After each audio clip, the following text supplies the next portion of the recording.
Hello everyone, my name is Diksha and welcome to our channel classes for everyone. आज की class में हम लोग इंग्लिश ग्रामर के टेस्ट 1 को सॉल्व करेंगे। ये सीरीज ऐसी ही चलती रहेगी, कभी आपको इजी लेवल, मॉडरेट लेवल और डिफिकल्ट लेवल के क्वेश्चंस देखने को मिलेंगे। आपकी तैयारी कितनी है, आपने कितना स्कोर किया है, मुझे कमेंट करके ज़रूर बताना। और आपके लिए एक प्रैक्टिस क्वेश्चन है जिसका जवाब आप लोग मुझे कॉमेंट करके दे देना।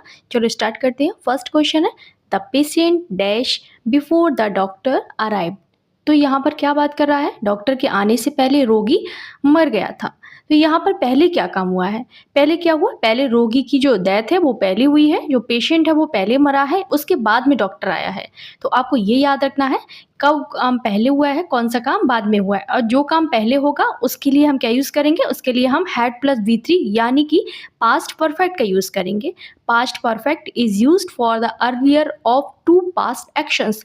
जब दो पास्ट एक्शंस हो रही हो उसमें से पहली वाली जो एक्शन होती है उसके लिए हम पास्ट परफेक्ट का यूज़ करते हैं, इसीलिए यहाँ पर हमने हैड डैट का यूज़ किया है। और डॉक्टर अराइव्ड यहाँ पर पास्ट सिंपल का यूज़ हुआ है। दो एक्शन है, पहले वाले को हम किस में बनाएंगे, पास्ट परफेक्ट में बनाएंगे, और जो दूसरी एक्शन है जो बाद में हुई उसको हम किस में बनाएंगे, सिंपल पास्ट में बनाएंगे। ये आपको याद रखना है। दो एक्शन है, पहली वाली को हम पास्ट परफेक्ट में, और जो बाद वाली एक्शन है डॉक्टर बाद में आया तो सिंपल पास्ट में बनाएंगे। राइट ऑप्शन हो जाएगा the patient had died before the doctor arrive. Doctor के आने से पहले पेशेंट मर चुका था। क्वेश्चन नंबर 2 है, the meeting was dash due to the storm. तो मीटिंग कैंसिल होगी किसकी वजह से, तूफान की वजह से। तो इसमें राइट ऑप्शन क्या होगा, कॉल्ड ऑफ, कॉल्ड फॉर या फिर कॉल्ड इन का यूज़ करेंगे हम। तो यहाँ हो जाएगा कॉल्ड ऑफ का यूज़ होगा। कॉल्ड ऑफ का मतलब होता है टू कैंसिल समथिंग, यानी किसी कार्यक्रम या कोई भी आपने प्लान बनाया है उसको आप क्या कर रहे हैं, कैंसिल कर रहे हैं। तो यहाँ जो राइट ऑप्शन होगा, the meeting was called off due to the storm. Meeting cancel कर दी गई किसकी वजह से, स्टॉर्म की वजह से। कॉल्ड अप का मतलब होता है, क्या होता है, to telephone someone, to telephone someone और समवन यानी किसी को बुलाना। कॉल्ड फॉर का मतलब होता है टू डिमांड और रिक्वेस्ट समथिंग, किसी को किसी के लिए क्या करना, कोई मांगना, या फिर किसी के लिए क्या करना, कोई रिक्वायर रखना अपने लिए। तो इस तरीके से टू डिमांड और रिक्वायर समथिंग, किसी चीज़ की चाह रखना, इसके लिए हम क्या करते हैं, कॉल्ड फॉर का यूज़ करते हैं। और कॉल्ड इन का जो यूज़ होता है वो रिक्वेस्ट के लिए भी होता है, और कम और टू कंसल्ट एन एक्सपर्ट, किसी को मदद के लिए बुलाना, या फिर जैसे for example the manager called in an expert to solve the problem. तो यहाँ पर हम कॉल्ड इन का यूज़ करेंगे। तो यहाँ जो राइट ऑप्शन है कॉल्ड ऑफ होगा, the meeting was called off due to the stop. Next question है, क्वेश्चन नंबर 3 है, his new car is a rocket. उसकी नई कार एक रॉकेट है, यानी इतनी तेज चलती रॉकेट की जैसी है। तो यहाँ पर क्या, कौन सा फिगर ऑफ स्पीच है, सिम्बली है, मेटाफर है, हाइपरबोली है, या पर्सोनिफिकेशन है। देखो यहाँ पर कंपेयर किया जा रहा है विदाउट लाइक और एस। यहाँ पर क्या बात करी यार, उसकी जो नई कार है वो रॉकेट के जैसी है। रॉकेट तो नहीं है ना, पर उसकी कंपेरिजन किया जा रहा है, उसको कंपेयर किया जा रहा है कि रॉकेट की जैसी तेज चलती है। तो और कंपेरिजन भी हो रहा है यहाँ पर, और जो लाइक और एज है वो भी यूज़ नहीं हो रहा है, इसलिए ये मेटाफर है। तो यहाँ हो जाएगा his new car is a rocket, यानी ये मेटाफर है। कंपैरिजन भी हो रहा है पर जो कंपैरिजन वर्ड है वो यूज नहीं हो रहे हैं। नेक्स्ट क्वेश्चन है, क्वेश्चन नंबर 4 है, the news despite the delays dash finally here. इसमें राइट ऑप्शन क्या होगा, अब आप सोच लो। देरी के बावजूद जो न्यूज़ थी वो फाइनली यहाँ पहुँच गई है। तो यहाँ पर जो न्यूज़ है, तो news is singular in English grammar. तो न्यूज़ हमेशा एक वचन माना जाता है, यानी सिंगुलर माना जाता है, इसलिए हम इज यूज़ करेंगे यहाँ पर। The news despite the delays is finally here. तो राइट ऑप्शन हो जाएगा इज हो जाएगा। न्यूज़ क्या माना जाता है, हमेशा सिंगुलर माना जाता है। और भी बहुत सारे जो वर्ड्स होते हैं वो हमेशा सिंगुलर वर्ब लेते हैं। कौन कौन से होते हैं, चलो हम देख लेते हैं उनको। जैसे मैथमेटिक्स हो गया, फिजिक्स हो गया, एथिक्स हो गया, मीजल्स हो गया, मम्स हो गया, इनिंग्स हो गया, ये सब सिंगुलर वर्ब लेते हैं। बिलियर्ड्स हो गया, ये भी सिंगुलर वर्ब लेगा। क्वेश्चन नंबर 5 है, a person who is well known for some bad quality. कोई पर्सन जो किसी के लिए, कोई व्यक्ति जो बुरी वजह से प्रसिद्ध है, तो उसको हम नोटोरियस बोलते हैं। क्या बोलते हैं, नोटोरियस बोलते हैं, फेमस फॉर बैड रीजन। तो इसका तो आंसर हो जाएगा नोटोरियस हो जाएगा। उसी के साथ में जो ए है एमिनेंट और डी अलेस्ट्रियस है, इसका मतलब होता है फेमस फॉर गुड क्वालिटीज़। तो इनका मतलब फेमस फॉर गुड क्वालिटीज़ होता है, और जो बुरी तरीके से कुख्यात होता है तो उसको हम नोटोरियस बोलते हैं। तो यहाँ पे अलेस्ट्रियस इसका भी मतलब होता है जो बहुत अच्छे से फेमस होता है अच्छी चीज़ों के लिए। एमिनेंट भी होता है, प्रख्यात होता है, और तो उसके गुड क्वालिटीज़ में तो उसमें एमिनेंट का यूज़ करते हैं। नेक्स्ट देखते हैं क्वेश्चन नंबर 6 है a pair of scissors dash on the table. एक कैंची मेज पर डैश है। एक कैंची का जो पेयर है वो मेज पर रखा है, तो सब्जेक्ट है अ पेयर, तो यहाँ पर हम इसका यूज करेंगे। अ पेयर लगा ना इसलिए इस यूज किया। सीजर्स होता तो हम प्लूरल वर्ब का यूज करते हैं, ये याद रखना। क्वेश्चन नंबर 7 है the wind सैंग a beautiful melody. हवा ने एक सुंदर धुन गाई, तो इसमें क्या होगा? यहाँ पर क्या बात कर रहा है? हवा ने गाई, पर जो गाने का काम होता है वो तो इंसान करते हैं ना, जो गुनगुनाना या फिर कोई सॉन्ग का काम सॉन्ग को गाना, तो वो तो हमेशा इंसान करते हैं। पर यहाँ पर क्या किया गया है? गिविंग ह्यूमन एबिलिटी यानी सिंगिंग टू नॉन ह्यूमन, यानी विंड को दे दिया गया है। तो यहाँ जो हो जाएगा पर्सोनिफिकेशन हो जाएगा। यहाँ पर मानवीकरण कर दिया है, हवा को इंसान बना दिया है कि हवा गा रही है। नेक्स्ट क्वेश्चन नंबर 8 है the famous singer and composer dash. प्रसिद्ध गायक और संगीतकार पहुंचे हैं, अराइव्ड।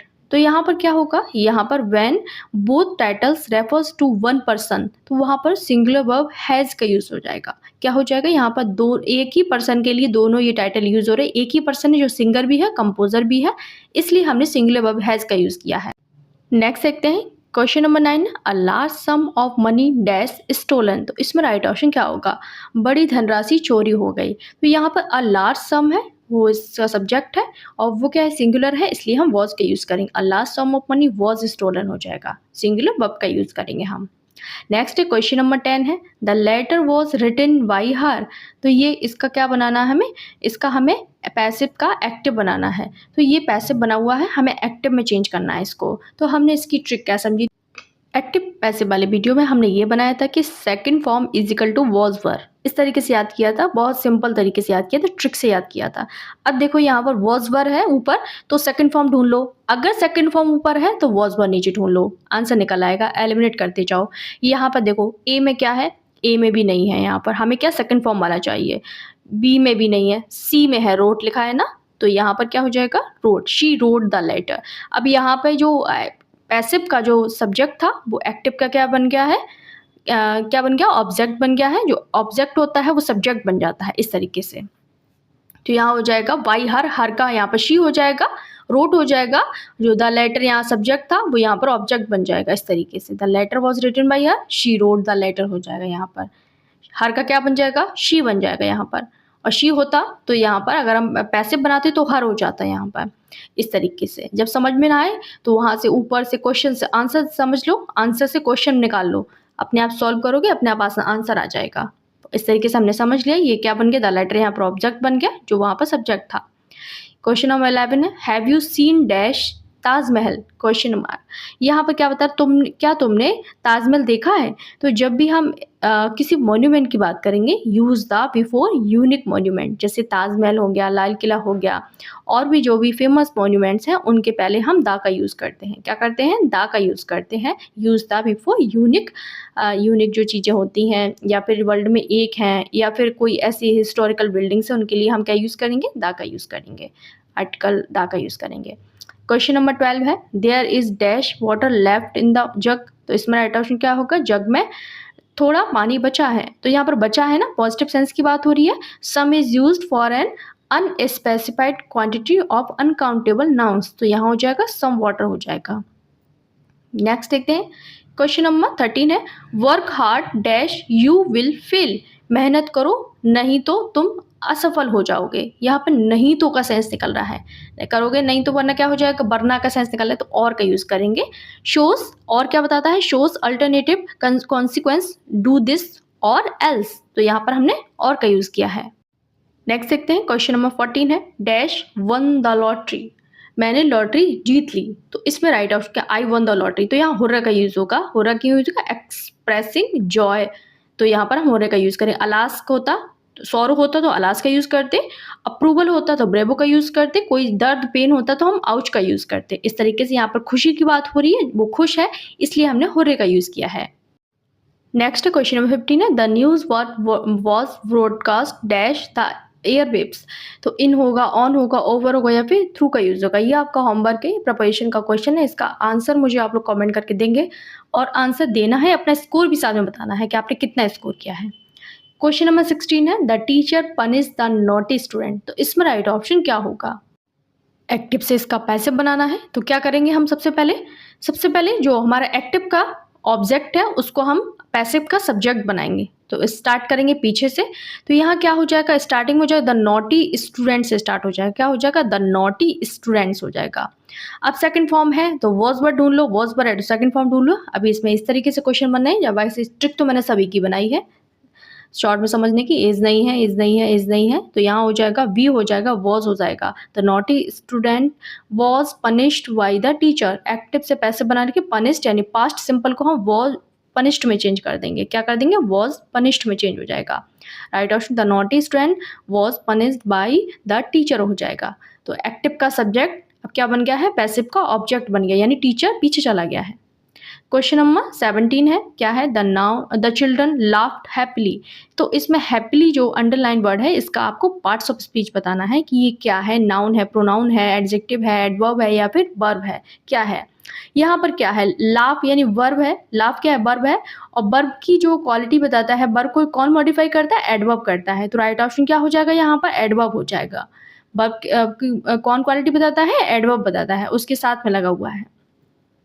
क्वेश्चन नंबर 18 है, the new bridge dash by next year. तो इसमें राइट ऑप्शन क्या होगा, यहाँ सोच लो आप, नया पुल अगले साल तक बन जाएगा। तो यहाँ पर क्या बता रहा है, यहाँ पर future perfect passive is used for something completed by a future time.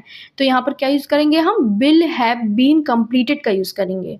क्या करेंगे, ए हो जाएगा, राइट ऑप्शन हो जाएगा, ए हो जाएगा। The new bridge will have been completed by next year. जो नया ब्रिज है वो अगले साल तक बन जाएगा। एक फ्यूचर की बात हो रही है तो उसमें हम फ्यूचर परफेक्ट पैसिव का यूज करेंगे, इतना आपको याद रखना है।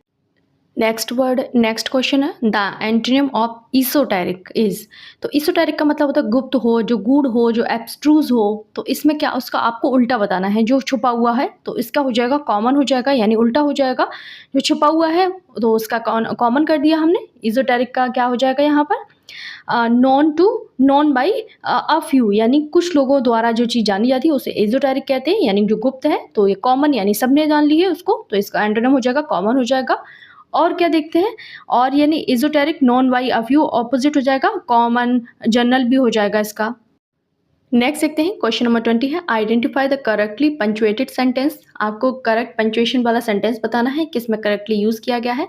तो यहाँ पर जो यूज़ हुआ वो बी में यूज हुआ है, क्योंकि हाउ एवर जो लगा है, how ever needs comma on both sides when used mid sentence. जब भी मिड में आए, ये याद रख लो, हाउ एवर जो यूज़ हो रहा है HOWEVER, जब भी आता है बीच सेंटेंस में तो दोनों तरफ कॉमा चाहिए होता है इसको, इस तरफ भी इस तरफ भी। आप देखो किसी में भी नहीं है, एक किसी में एक तरफ है, किसी में इस साइड है, किसी में उस साइड है, तो बी में ही है जो दोनों साइड है। तो राइट ऑप्शन का बी हो जाएगा, ये आपको याद रखना है। हाउएवर बीच में आए तो दोनों साइड उसको कॉमा चाहिए होता है। नेक्स्ट देखते हैं, क्वेश्चन नंबर क्या है, क्वेश्चन नंबर 21 है, she said comma I will call you tomorrow. तो इसमें राइट ऑप्शन क्या होगा, अब आप सोच लो। उसने कहा मैं तुम्हें कल कॉल करूंगी, तो यहाँ पर ए हो जाएगा right option. She said that, यहाँ से बना लो, आई फर्स्ट पर्सन है, सी से चेंज किया, शी ही हो जाएगा, बिल को वुड में चेंज करेंगे, कॉल को कॉल रहेगा। यू सेकंड पर्सन है पर यहाँ कुछ भी नहीं है, तो आई से चेंज करेंगे तो मी हो जाएगा, तो यहाँ हो जाएगा मी हो जाएगा, टुमारो को द नेक्स्ट डे हो जाएगा। तो हमने सबको चेंज कर लिया है।